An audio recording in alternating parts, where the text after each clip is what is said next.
Merci à vous tous qui nous suivent à travers le monde. Chaque année, le Royaume-Uni ouvre les différentes portes de ses universités à des étudiants à travers le monde, ce par l'octroi d'une bourse dénommée Chevening, entrant évidemment dans le cadre de la coopération entre États, mais également du vaste programme d'éducation. Et la RDC également bénéficie de ce vaste programme. Et pour en parler, ici avec moi sur ce plateau, le chargé d'affaires des Royaumes-Unis en République démocratique du Congo, Tim Maurice. Bienvenue, merci d'avoir répondu à notre invitation. Alors avec vous, évidemment, nous allons parler de ce vaste programme. Je le disais tantôt, la RDC bénéficie également de ce programme. Alors, qu'est-ce que la bourse Chevening? La bourse Chevening est un programme mondial des bourses octroyées par le gouvernement britannique aux étudiants de haut niveau qui montrent un leadership remarquable dans chaque pays.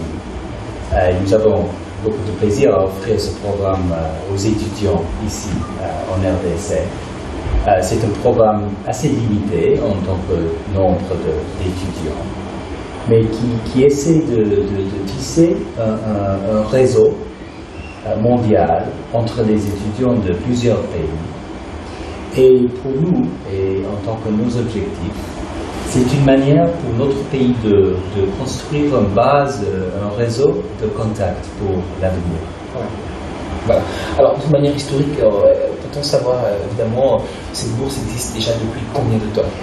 Ça existe depuis 1983 et le programme a été toujours là. Ça a changé pendant les années.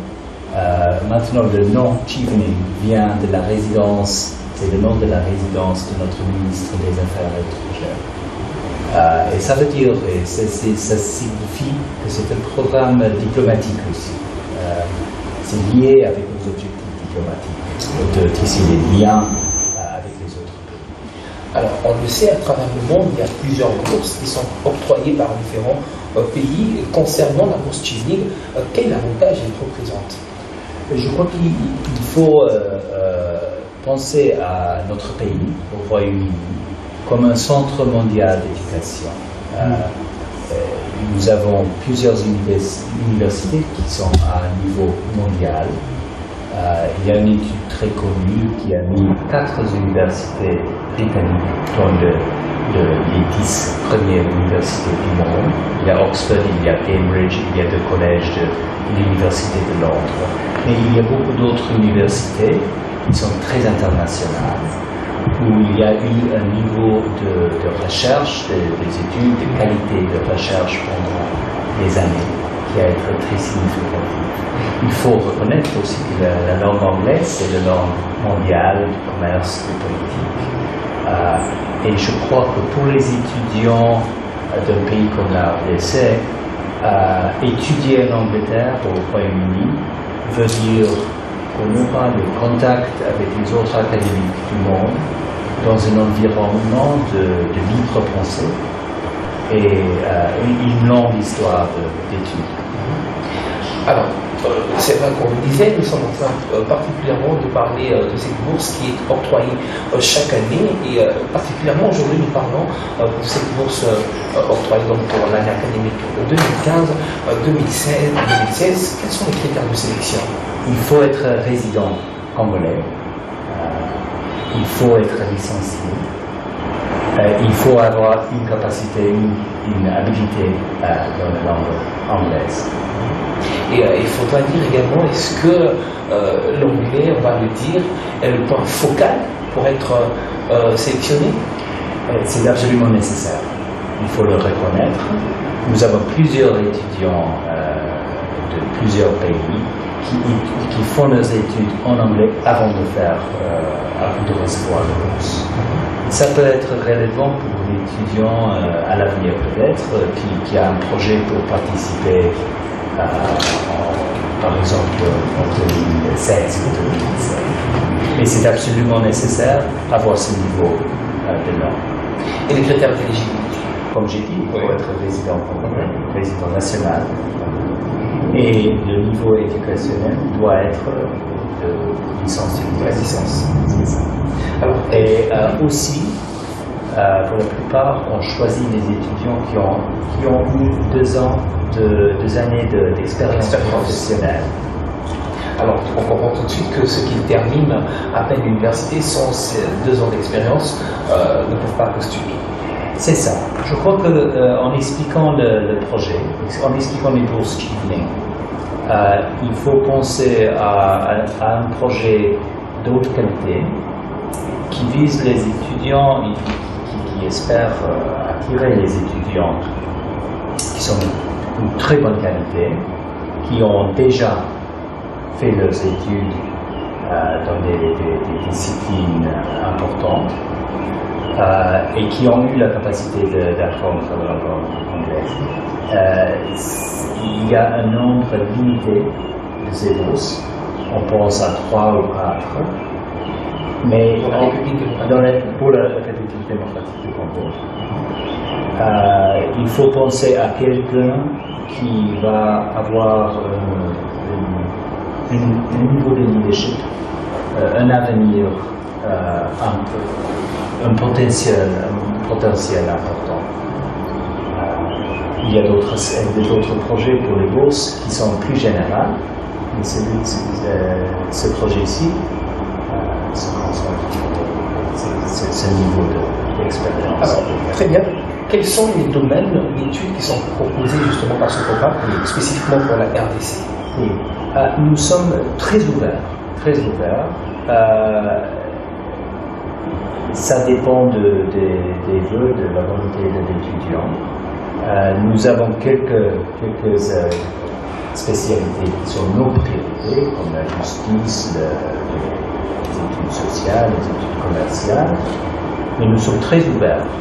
Nous cherchons des étudiants qui ont une vision pour leur propre futur et toutes les disciplines majeures sont possibles.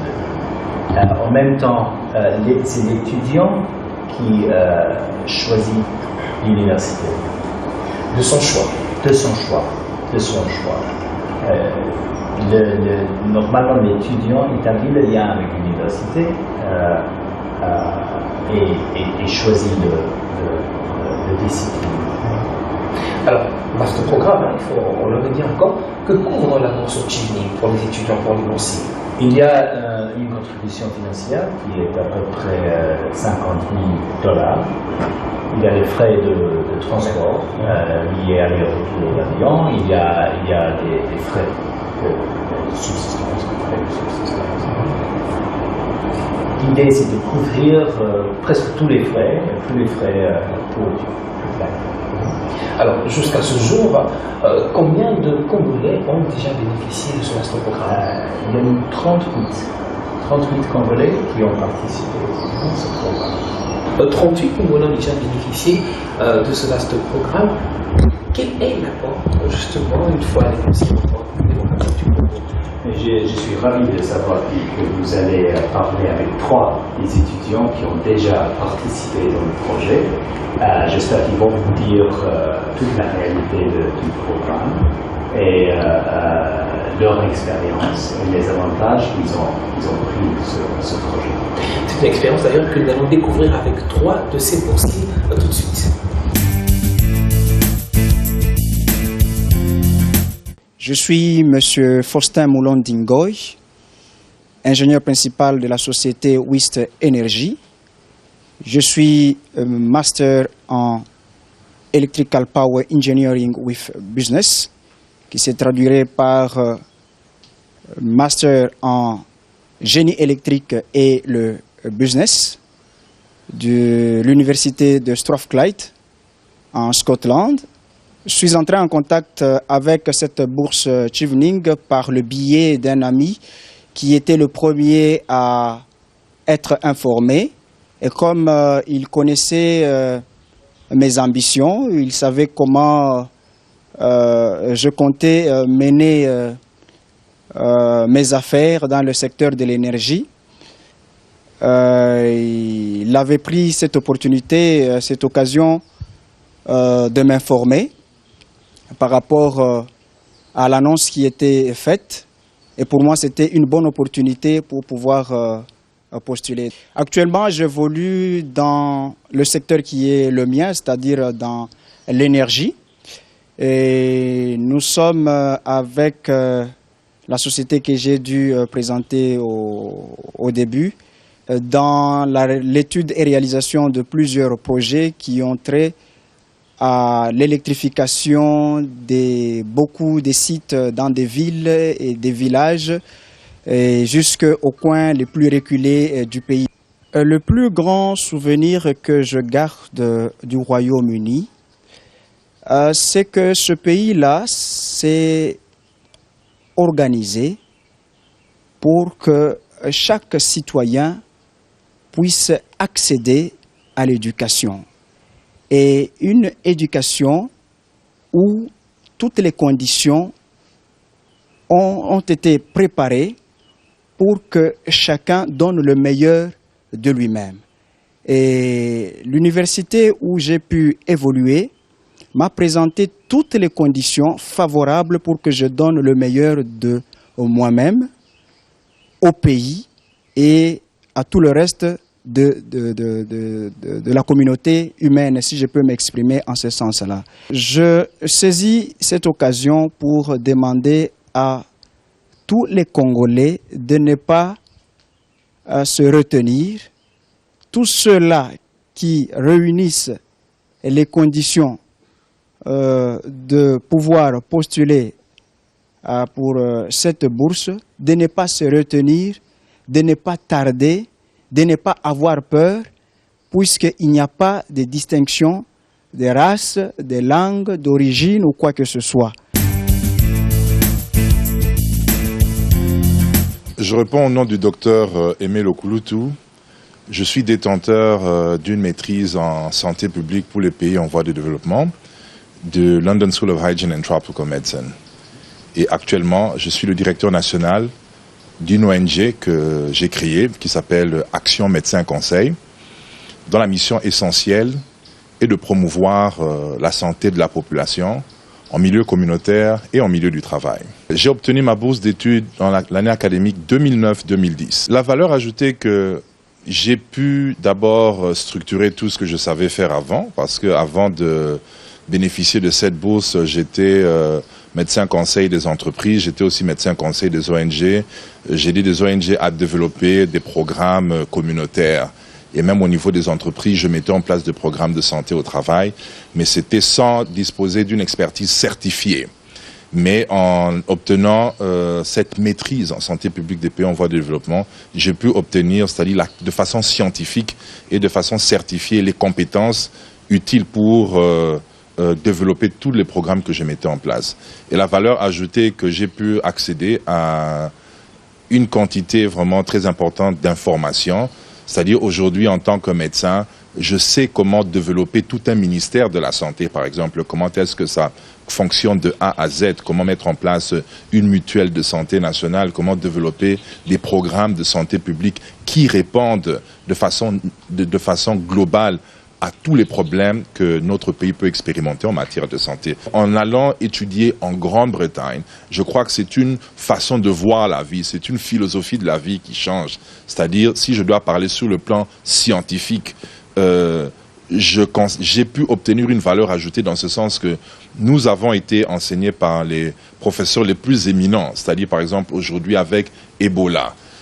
Ce sont les professeurs de l'école de London School of Hygiene and Tropical Medicine qui sont en train de définir les différentes politiques, que ce soit le docteur David Heyman ou bien en matière de VIH-Sida, il y a le professeur Peter Piot qui sont parmi ceux qui ont découvert le virus. Et en ayant été enseignés par ces personnes, nous avons vu qu'il y a une ouverture d'esprit.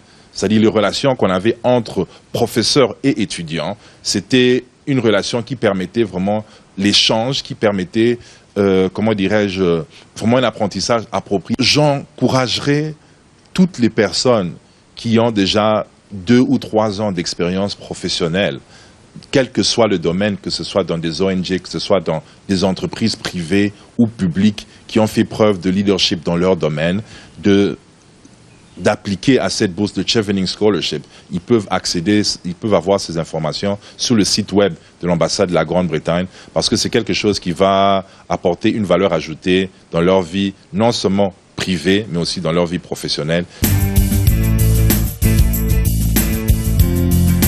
Médecins de nuit, c'est un projet que nous avions initié voilà bientôt 7 ans avec des amis généralistes.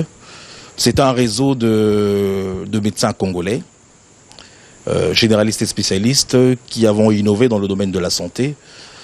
Nous avons donc mis en place une structure qui permet aux gens d'être pris en charge 24 heures sur 24, avec un système de téléphone 24 heures sur 24, 7 jours sur 7, un système d'ambulance, avoir accès à des médecins les plus compétents de la ville sur un simple coup d'appel.